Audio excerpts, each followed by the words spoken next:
wonderful, Jesus is to me. What is he? Counselor, the Prince of Peace, the mighty God is he. Oh, saving me, keeping me from all sin and shame. Wonderful is my Redeemer, praise his name. Let's just bow our heads and think of it. I once was lost, but now I'm found. I'm free from condemnation. Nations are breaking, no matter. Jesus gives liberty and a full salvation. He's saving me. He's keeping me from all sin and shame. Wonderful is my Redeemer, praise His name. Oh, wonderful, wonderful, Jesus is to me. Counselor, the Prince of Peace, mighty God, saving me, keeping me.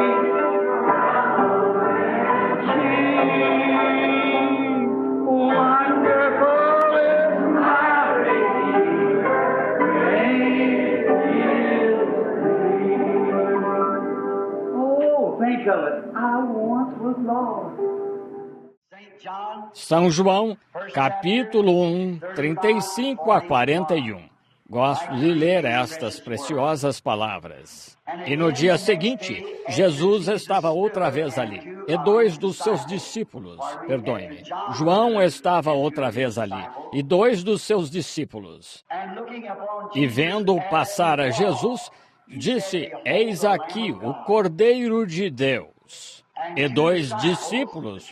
os dois discípulos ouviram-no dizer isto, e seguiram a Jesus. E Jesus, voltando-se e vendo que eles o seguiam, disse-lhes, que buscais? E eles disseram, Rabi, que traduzido quer dizer, mestre, onde moras? Ele lhes disse, vinde e vede. E foram e viram onde morava, e ficaram com ele aquele dia. E era já quase a hora 10ª. Era André, irmão de Simão Pedro, um dos dois que ouviram aquilo de Jesus, ou João, e o haviam seguido. Este achou primeiro a seu irmão Simão, e disse-lhe, achamos o Messias, que traduzido é o Cristo. E levou-o a Jesus, e olhando Jesus para ele, disse, tu és Simão, filho de Jonas. Tu serás chamado Cefas, que quer dizer uma pedra. Agora, que Deus acrescente suas bênçãos a esta palavra. Agora, quero tirar esta noite, querendo o Senhor, por um instante, para uma palavra, duas palavras que quero usar daí. As duas palavras que quero usar são preocupado e convencido. Agora, como sabemos, e todos sabemos, que estamos vendo agora um grande esfriamento, nações afora. Quando comecei, havia muitos enfeites na reunião. As pessoas estavam em reuniões de oração em todo lugar. Criticavam, jornais me criticavam. Uma mulher viajou 4.800 quilômetros de táxi só para chegar à reunião no Canadá. Eles não estão mais tão preocupados. Parece que houve um esfriamento. E parece que não há muita preocupação. Não muita, afinal. Não tanto quanto deveriam. Pouquíssima preocupação. Agora, praticamente a única preocupação que temos não são aquelas reuniões de noites inteiras. Quando eu fiquei na plataforma uma vez por 8 dias e noites sem sair, tentando orar por todas as pessoas. E no final, havia 40 e tantas mil pessoas esperando para receber oração, entendem? Não se conseguiria. Mas levavam um grupo por ali e iam para a mata, levavam um grupo por ali e iam para a mata. Ministros orando pelas pessoas até receberem o batismo do Espírito Santo. Não conseguiam descansar até receberem o Espírito Santo. Desculpem-me, eu disse 42 mil. Se olharem na revista, havia 28 mil, creio que foram, que ainda estavam esperando. Por quilômetros em volta de Joanesburgo, não havia nenhum lugar que se pudesse alugar, e cidades de tendas montadas e tal. Não estão mais tão preocupados, estão vendo? Os fogos do reavivamento estão se apagando. Preocupado agora é apenas venha e una-se à igreja. Ou uma grande preocupação é apoie alguma missão de rádio ou algum assunto de televisão e fazer disso algum tipo de show. É para o bem, claro, com certeza. Grandes edifícios, construindo grandes escolas e tal. Parece que essa é a preocupação agora. Parecem ter perdido a visão dessa oração em instância e, como tinham, algo aconteceu. Só gostaria de saber o que foi. E agora, eles não parecem estar preocupados a respeito. Você poderia visitar esta igreja ou chamar pessoas para virem ao altar e se apressavam para o altar. E vi o tempo em que estava pregando, antes mesmo de terminar meu sermão, o altar e pelos corredores estavam cheios de pessoas. Vi o tempo em que o Espírito Santo se movia na audiência e predizia e contava algo a alguém e as pessoas se maravilhavam e desmaiavam em seus lugares. Há algo errado em algum lugar. Ainda estou fazendo o mesmo, ainda o mesmo evangelho. Não mudei nada desde que comecei. Comecei com a pura palavra de Deus e fiquei nela desde então. 32 anos estou atrás do púlpito e nunca retirei nada, nem mudei nada. Exponho exatamente como quando comecei. Não posso me retratar disso. É a palavra de Deus. E se eu a disser como foi dito aqui, da próxima vez tenho de dizer o mesmo, pois aqui está como está escrito aqui, entendem? Então, não posso fazer nada a respeito disso. E o Espírito Santo ainda está fazendo o mesmo. Então, mas parece que não há suficiente preocupação. Agora me pergunto por quê. Por que não há preocupação como havia? Creio eu, o motivo de não haver tanta preocupação como antes é que não estão tão convencidos como antes. Você tende a estar convencido antes de poder estar preocupado. Não preocupados. Vocês gastam o tempo agora, em vez de evangelizar e tentar fazer algo, todos querem uma grande escola ou algo bem grande que possam ensinar. E fazer com que os ministros tenham melhores modos no púlpito e tal. Sabem em que creio? Creio que as pessoas não estão convencidas de que Jesus virá em breve. Não creio que estejam convencidas de que ele virá nesta era. E creio que é por isso que não estão preocupadas, porque não estão plenamente convencidas. Certo. Elas não estão convencidas de que ele está com elas. Se estivessem, elas voltariam à palavra. Isso mesmo. E agora, muitas pessoas podem entender mal. Amor. Amor é disciplina. Você deve disciplinar as pessoas se as ama. Se sua filhinha estivesse sentada na estrada, como eu disse esta manhã, fazendo bolos de barro, se de fato a ama, você a tiraria dessa estrada.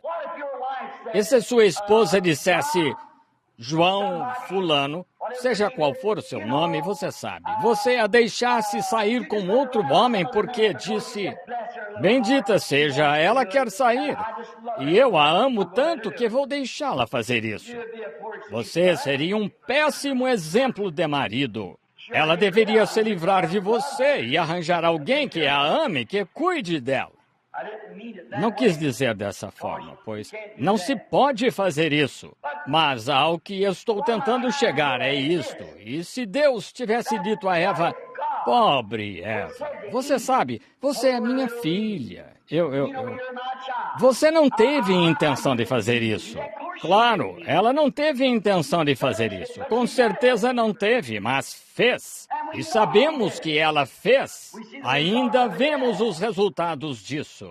Mas vejam, ele a amava e ele teve de cumprir a sua palavra para ela. E Deus tem de cumprir a sua palavra para nós, então devemos obedecer a sua palavra. E quando obedecemos a sua palavra e o vemos então vindicar o que ele disse que faria, então estamos convencidos, isso mesmo, de que a palavra está certa.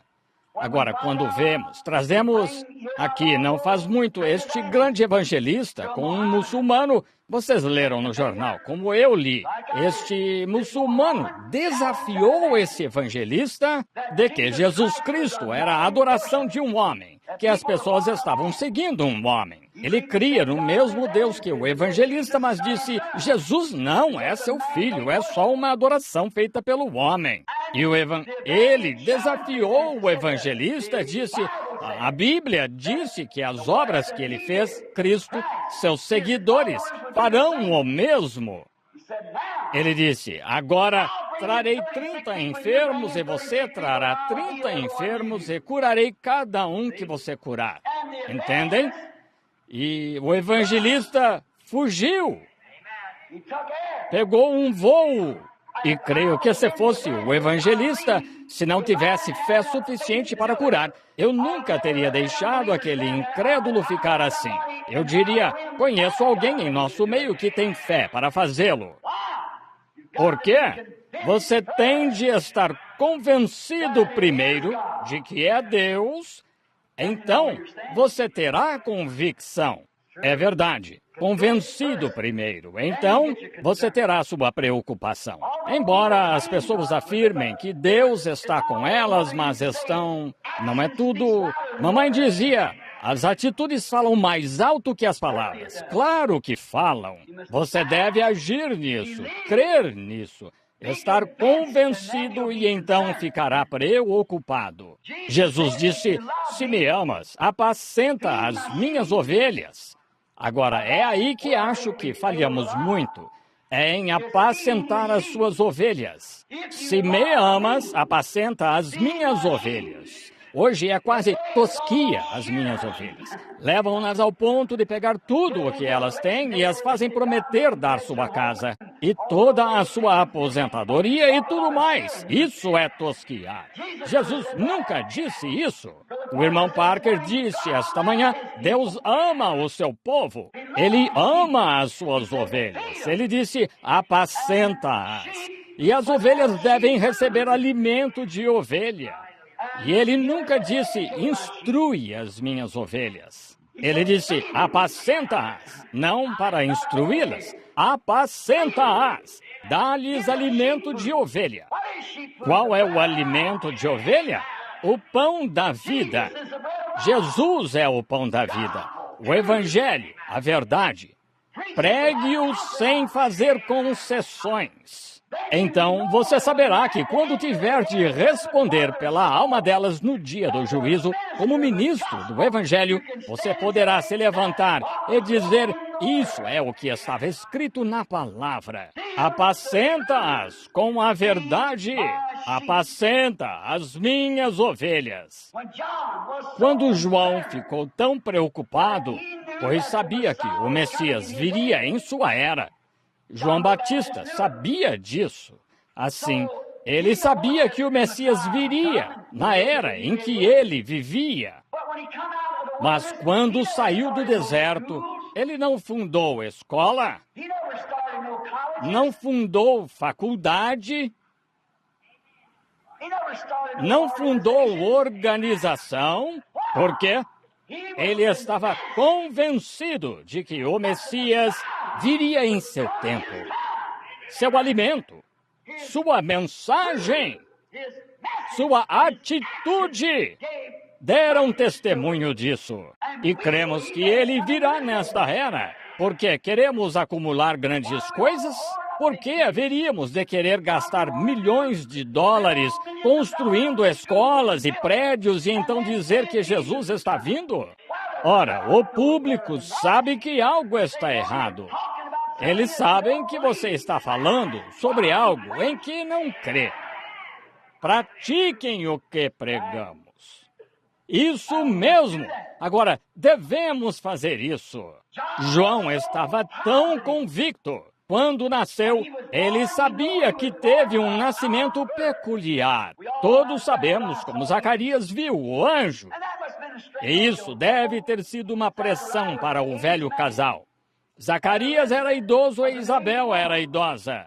Mas eles tinham crido que Deus, algum dia, lhes daria um bebê. Ela era estéril. E sabemos que quando João nasceu, o nascimento peculiar, e sabendo que ele seria servo de Deus, deve ter sido difícil para o velho casal, pois eles sabiam que, conforme o tempo da vida, eles não viveriam até ver esse menino entrar em seu ministério. E o pai de João era sacerdote. Mas, com esse chamado, em vez dele frequentar o seminário de onde seu pai saiu, ele não podia ir lá. Ele não podia arriscar. Ele não podia se misturar com isso, pois ele viu que, na Escritura, ele devia ser a voz do que clama no deserto. Ele viu que deveria ser o mensageiro que iria adiante do Messias. E deveria estar certo disso. E esperou no deserto até estar convencido. E então ficou preocupado. Ele estava convencido. Ele queria ficar. Ele estava tão certo de que veria Jesus que disse isto. Aí ele está entre vós agora. Há um entre vós que não conheceis. Oh, gosto disso. Há um entre nós esta noite, mas estou feliz por nós o conhecermos. E creio que ele é aquele que está testificando. O grande Espírito Santo está testificando que Jesus virá em breve, pois está de acordo com a palavra. E todos os sinais estão se cumprindo. Estamos no tempo do fim. Ele não queria declarar algo sobre ele, cometer qualquer engano. Assim, ficou no deserto, até estar convencido de que saberia qual era o Messias. E Deus lhe disse que tipo de sinal procurar quando visse o Messias. Então, quando o viu e viu o sinal que deveria segui-lo, ele ficou convencido de que era ele. Ele disse, eu testifico que é ele. Pois Deus, que lhe havia dito e predito pelo profeta 712 anos antes dele nascer, que ele era a voz do que clama no deserto, preparai o caminho do Senhor e endireitai a sua vereda. E o Deus que o pré-ordenou e o predestinou para o trabalho, ele esperou nesse Deus até ouvir desse Deus. Amém! Quando esse Deus lhe disse o que ia acontecer, ele ficou convencido. Quando ele viu aquele sinal, disse, lá está ele. Amém! Se fôssemos tão sinceros assim, se esperássemos no altar, não para receber alguma sensaçãozinha e pular e sair correndo, mas ficássemos ali, não importa o que aconteça, fique ali até estar perfeitamente convencido pelo poder da sua ressurreição, de que o Espírito Santo se apoderou de você e o controla, e você é uma nova criatura em Cristo. Fique ali até estar morto e ressuscitado, Então não irá às águas como um hipócrita. Você irá até lá e saberá que ele morreu por você e você morreu com ele. Agora você irá descer para ressuscitar com ele, mostrar ao mundo que você crê que ele morreu e ressuscitou e que você está morto com ele e já ressuscitou e que agora se assentará em lugares celestiais comendo alimento de ovelha. Isso mesmo. André, este grande de quem estamos falando, irmão de Simão, ficou a noite toda até estar convencido. Enquanto ia pela margem, João, este grande profeta, dizia: o tempo está próximo. Todos vocês, gerações de serpentes traiçoeiras, não pensem em dizer: pertenço a isto e pertenço àquilo. Temos por pai a Abraão. Digo-vos que, mesmo destas pedras, Deus pode suscitar filhos a Abraão. Oh, ele estava pondo um machado à raiz da árvore. Vejam, João era um homem do deserto. Vejam do que ele falava. Machados, árvores, cobras, vocês estão vendo? Era com o que ele estava acostumado lá no deserto. Ele disse: o machado está posto à raiz da árvore. E toda árvore que não produz bom fruto será derrubada e queimada, batendo com o machado na árvore, cortando cabeças de cobras e tudo mais. Ele era um homem do deserto. Não é de se admirar que Jesus disse que fostes ver essa bem-aventurança esquecida, como preguei sobre isso quando ele cruzou o monte e os discípulos de João disseram: que fostes ver? Um homem vestido com roupas finas? Ele disse: esse é o tipo que chamam de doutor, santo padre, e usam roupas delicadas. Eles beijam os bebês e casam os jovens e enterram os velhos. Ele usa um canivete.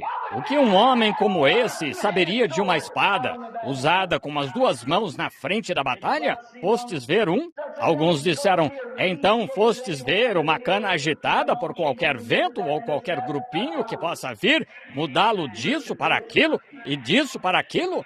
João não. Ele estava convencido. Ele sabia onde estava. Ele conhecia sua posição. Não estavam sacudindo João de um lado para outro. Não, não. Disse: que fostes ver então? Um profeta? Ele disse: eu vos digo, maior do que profeta. Ele é muito mais do que profeta. Então João ficou convencido e começou a pregar. E André tinha assistido às reuniões. E assim, quando Jesus passou e André e outro discípulo estavam lá, e João apontou e disse: eis o Cordeiro de Deus, que tira o pecado do mundo. E eles o seguiram. Gosto disso. Gostaria de poder ter essa força em minha pregação. Quando digo: eis o Cordeiro de Deus que tira o pecado do mundo, e cada pessoa fosse atrás dele. Que coisa, que eu... Onde o encontro, irmão Branham? Posso lhe mostrar. Não faz muito, eu estava numa reunião dos homens de negócios e eu estava pregando na costa oeste. E um homem se aproximou de mim e disse: diga, o senhor não é pregador? Eu disse: sim, senhor. Ele disse: o que está fazendo com estes homens de negócios? Eu disse: sou homem de negócios. E ele disse: em que tipo de negócio está? Eu disse: negócio de segurança. Ele disse: que tipo de seguro? Eu disse: segurança. Disse: de que tipo é?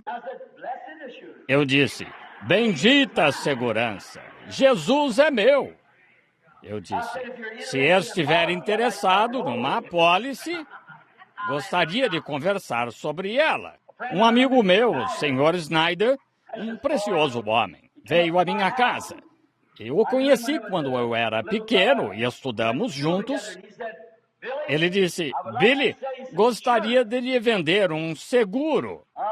Bem, certa vez trapacearam comigo num seguro e nunca mais fiz um. Assim ele disse. Eu disse: Wilmer, eu com certeza iria. Gosto de você, mas eu disse, eu já tenho segurança. Ele disse, tem? Minha esposa olhou para mim como se eu fosse um hipócrita. Ela sabia que eu não tinha seguro, mas eu disse segurança, entenderam? Ele disse, desculpe, Billy. Ele disse, com qual companhia? Eu disse, a vida eterna. Disse, acho que nunca ouvi falar dessa companhia. Eu disse, deveria. Estou convencido de que está certa. Está certa. Assim João pregou e disse, aí está ele, o Cordeiro de Deus, que tira o pecado do mundo. Quando o vejo se mover por uma audiência, escolher um pecador ou uma pessoa enferma e falar com eles e saber que esse é o próprio Deus. E qualquer um que tivesse algum entendimento saberia que eu não poderia fazer isso. Eu gostaria de dizer, eis o Cordeiro de Deus, que tira o pecado do mundo. Gosto que as pessoas digam, eu creio. Agora me arrependo dos meus pecados, creio em Jesus Cristo. Gosto de vê-las fazer isso. E estes discípulos foram logo atrás de Jesus. E ele olhou em volta. Ele os encontrou e disse, que buscais? Disseram, Rabi, que traduzido quer dizer mestre, onde moras? Ele disse, vinde e vede. Agora esse é um convite maravilhoso. Vinde e vede. Gosto disso. Foi o que Filipe disse a Natanael quando Natanael disse, poderia vir alguma coisa boa de Nazaré? Ele disse, vem e vê. Então venha e verifique. Não fique em casa e critique. Venha e verifique, entendem? Venha, veja você mesmo. Agora, disseram que era no período da tarde, então André ficou a noite toda. Esse é um bom jeito. Ficou até se convencer. O que aquele homem lhe disse aquela noite, o que ele lhe disse ou o que fez. Houve algo que convenceu André totalmente de que ele era o Messias. No dia seguinte, bem cedo, imagino, ele pegou sua capa e chapéu e partiu, pois Pedro estaria pescando no rio. E disse, vem, veja quem encontramos. I'm free from condemnation. Jesus gives liberty and a full salvation.